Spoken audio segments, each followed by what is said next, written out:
My father was in just about every kind of business in Texas, and he'd make money on one deal and he'd lose it on the next deal. And his last business was in Corpus Christi, and he had a neon sign company. Actually, he had the second one in Texas. And this was during the Second World War, and a German submarine came up in the Gulf, so they did a blackout on all the coast, which didn't help the neon sign business. So my dad and my mother, for some reason, decided they wanted to be farmers. They never farmed in their lives. And my father had driven through this area years before, and decided they wanted to move to Arkansas. And so they ended up buying 68 acres of rocks up here on Kessler Mountain. Okay, first he tried farming, and my dad had always been in business. So he said, this farming, after a while, he said, this farming is crazy. He said, everything you buy retail, and everything you sell wholesale. He said, just the opposite of what I'm used to. So he decided he wanted to have a business that he could handle the prices. He said, also farming, they'll tell you, we'll give you this much for your eggs, this much for your cream, and he'd like to set his own prices. And we tried raising rabbits, which didn't work well at all, raising rabbits and selling the pelts and the meat. And so in Corpus, he had a smoked turkey at a party, and he thought it was really sort of interesting, but he said he thought it was dry and tough and salty. And we had we had guineas and ducks and geese and turkeys and what have you. And he said, well, I think I'll try it. He'd always roasted turkey. He said, I think I'll try smoking a turkey. So he went to a neighbor that knew a lot about smoking meat, and he said, how would you smoke a turkey? And this fellow said, well, I've never heard of smoking a turkey. Now, to smoke a ham, you'd rub it with salt and sugar for so long, hang it up, and you'd smoke it with hickory wood for so long. So my dad tried that on the turkey and said it was just as dry and tough and salty as the turkey he'd had in Texas. So my dad loved to cook, so he started experimenting with various recipes, and he'd have a big party and serve the turkey. And then finally he developed a recipe that he liked, that everybody liked, and people say, well, Roy, do one for me. And next time you do one, actually, he would smoke them on a homemade smoker out in our backyard, take them down to Marlon's Bakery in Farmington. The building is still there, but they had a bakery with a big bread oven, and they would bake the turkeys in that bread oven after he'd smoked them. And anyway, people said, well, do one for me. So he built a little lean-to off the barn, and he built this lean-to off the barn, put a smoker, do 8 turkeys at a time, and had a propane cooker on it. And the first batch just worked great. Second batch, one of the turkeys fell on the propane burner, got the smoker on fire, got the barn on fire. Luckily we got the livestock out, but it burned to the ground. So he was sort of out of the farming and the smoking business too. And Ewing Jackson at Farmington had River Ridge, not River Ridge, that was later. He had a farm at Farmington, right about where the sort of where the high school is now. And the barn, I mean, the buildings are still there. Anyway, he raised turkeys, and he raised them up on slats. Back then, they didn't have antibiotics, and if you had large flocks of turkeys, they die from blackhead. So Mr. Jackson had really good luck on growing turkeys, so they decided they'd form a partnership, and he would grow the turkeys, my father would smoke the turkeys. And they decided to take $5,000 each to build the building and put in the smokers. And my father didn't have a dime, and so he went to Buck Lewis at the First National Bank and said, Ewing and I want to start a company called Ozark Mountain Smokehouse, and we're going to want Ewing grow the turkeys and I'll smoke them. And Buck had turkey at our house. They were friends. And he said, Roy, here you are in your 60s and you have no collateral, and said, I've got an obligation to my depositors. And my dad's face sort of fell, and Buck said, well, you know, my sister gave me some money and asked me to invest it for her, so we'll just use her money, not the bank's money. That was the way banking was back then. So that's how it got started, and that was in about 1946. And of course I grew up we raised our own turkeys. My first job was opening turkey gizzards, and I was about 9 years old, I guess, and I could open a gizzard. Have you ever opened a gizzard? If you have, most people just cut it open, and they open the gizzard and they peel the they clean all the junk out, and then they peel the membrane. But I'd learned how to do it and take that whole sack out. And I know we went by Martin's Poultry, and these women were opening gizzards, and Roy said, my dad said, Frank, show them how we open gizzards. And I just grabbed a knife and opened that gizzard, Those women were just amazed. But that was also, Mr. Jackson ended up buying another farm out by Lake Weddington. So my dad bought his share out. And we had like 2,500 turkeys, which was a big bunch of turkeys back then, because we had no feeders, automatic feeders or automatic waterers. And we had free-range turkeys before they were free-range turkeys. And so my job was to feed and water the turkeys. And actually when they were little, I'd sleep in the turkey house to be sure the temperature was okay and no varmints came in. So I started doing it when I was just, I guess, 7 or 8 years old. Well, we also, we had 4 old Guernseys, and I milked them by hand. And we would, in horseback, take the milk around to neighbors and sell it to them. We also sold cream to Swifts in town. So my job was milking cows. And actually the milking room is still up there, and it later became our mail order office with computers about as big as this table.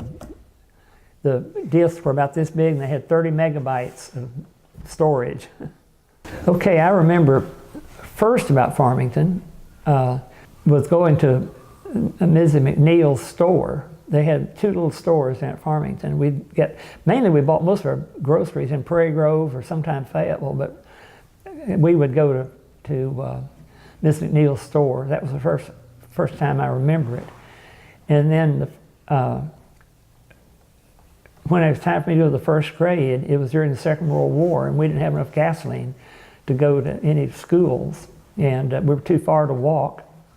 So my mother homeschooled me for the first year, and my sister is a year younger than I am, and she learned everything I learned, and I think that was the first year. Next year I went to Peabody, and Mary Ann and I both went to Peabody at the University of Arkansas.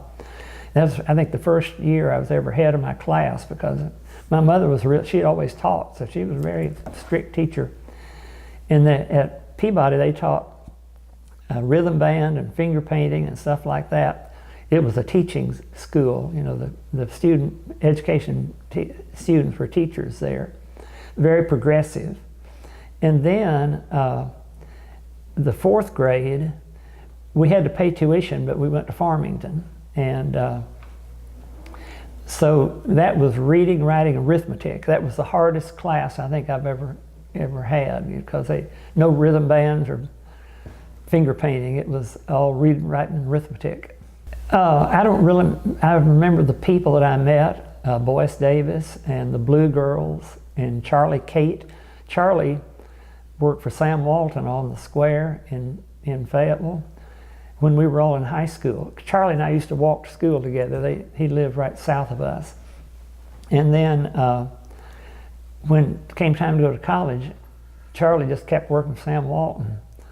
And very shortly, Charlie was a millionaire. He had Walton stock when it was really, that's the main thing I remember of the people. Well, I remember Mrs. Davis. She gave me a copy of Treasure Island. I remember that. And the Crouches and the Star. No, I'm sorry, the Stars. Crouches were later. Joe Fred Starr. Joe Fred and John Larry Starr were there, and their parents both taught. So I remember that distinctly. I went to school in Farmington in the 4th grade. After the 5th grade, Farmington, we were in the Mount Zion School District. That's right across from where Lowe's is now. And they consolidated into Fayetteville. Our south line was the division between Fayetteville and Farmington. So I ended up then going to the 5th grade to West Side School with Boyce Davis. And so I went all the way through the Fayetteville school system. Well, we shipped two ways. We shipped Railway Express and the train station on Dixon Street, and depending on the destination, we would take some of the turkeys to Fayetteville, and then the others we'd take to Farmington. And poor Russell Broyles had to put stamps on each box, calculate the weight, calculate where it was going, put stamps on it, write out a certificate. It took about 5 minutes for each parcel. And I'd bring a truckload down there, and just drive Russell crazy. And so anyway, that was, and Farmington, of course, was much smaller then, and I guess they were consolidating post offices like they were schools. But I think we shipped enough turkeys out of there that it sort of got over the bump until Farmington really started to grow. It was so much work on Russell. I think it was, and he had deadlines to get it out. I think it was a hassle for him. And then the next postmaster was Buddy Elkins.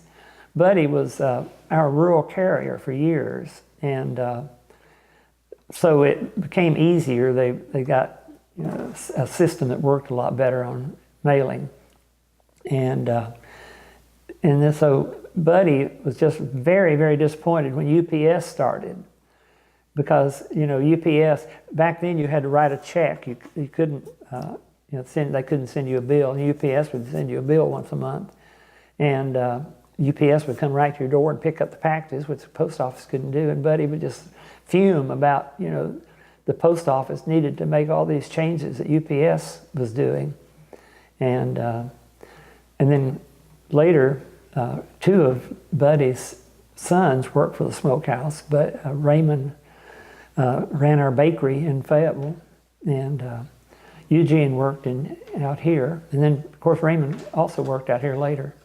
After I got to know Hobo Hickman and Paul Stark, and I had this wild idea about growing apples down here, and Hobo said, that's not a very good place, it's too low, it would frost, and you need to be up on top of a hill.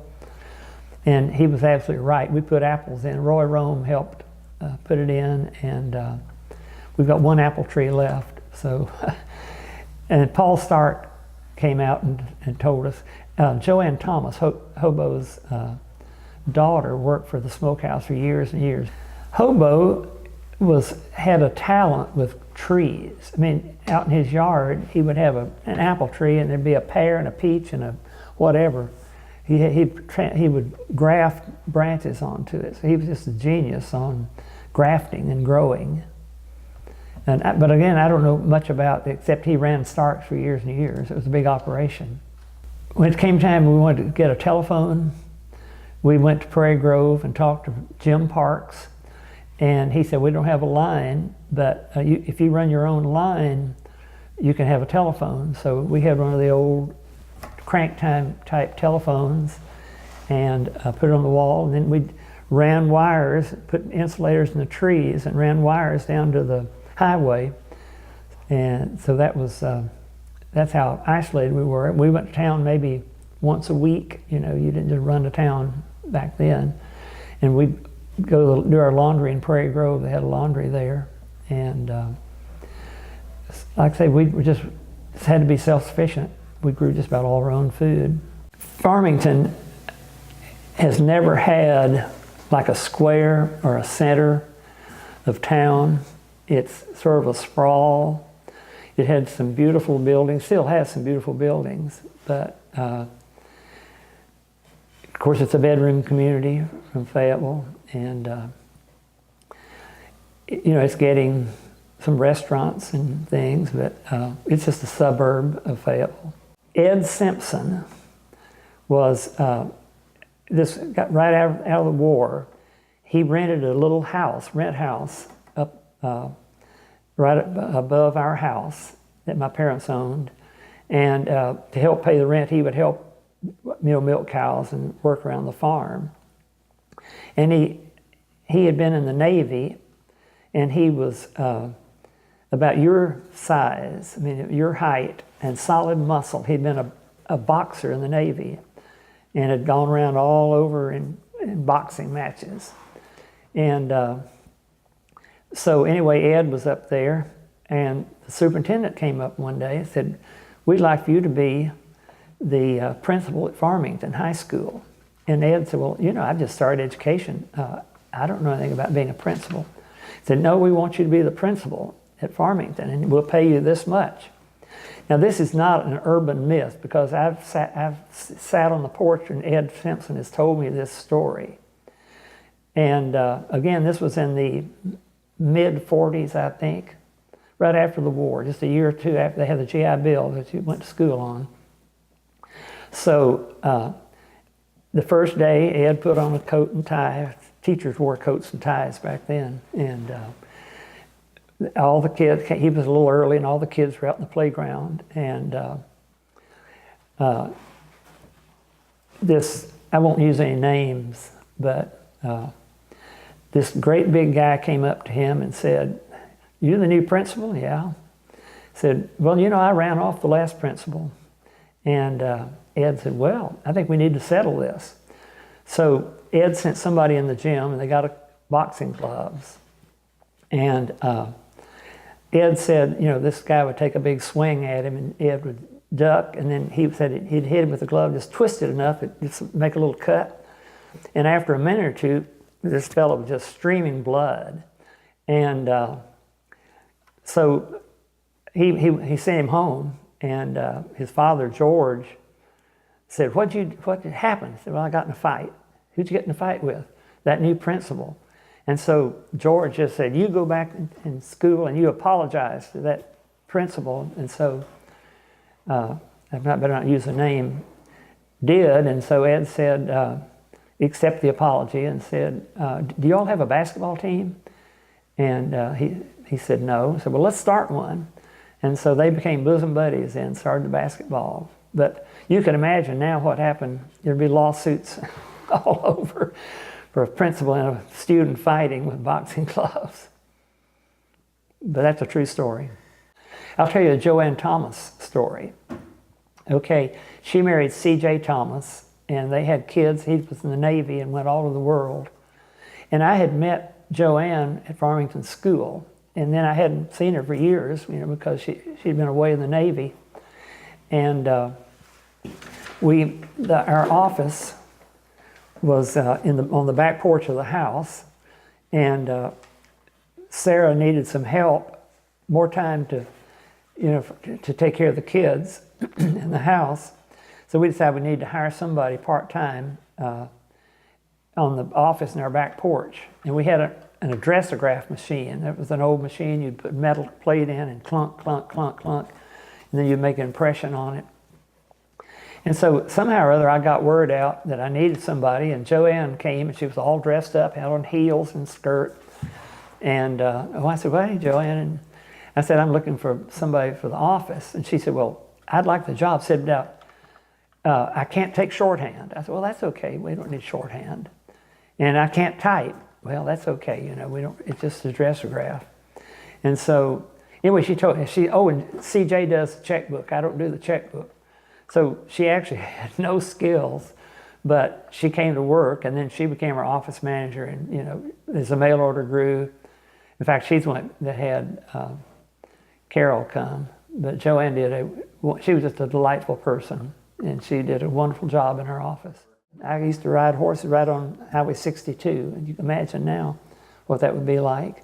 Actually, when we moved here, the railroad ran between here and the existing highway, and they were just taking up the rails here because I guess they wanted to steal for the war, but the railroad, you know, ran from here all the way to Tahlequah. And actually they're clearing land down the street, and you can see where the old railroad was. And we'd haul cinders from the railroad and put it on our road. As far as fun, that was mainly horseback riding and walking. I used to hunt a lot, squirrels mainly, and rabbits. And we didn't do things like Boy Scouts or any of the town things, all country. We talked about how the business started. Let's talk about how it ended, really. I built this building we're in 1976. Tilted up walls, and our kids hauled the stone. We had a tractor and trailer. There were some old rock walls had been torn down, and that we used a small rubble to make these stone panels. Anyway, that was 1976. And then I retired in 2008, and I leased the building and business to somebody, and actually 2 different groups, and they ran it and never could.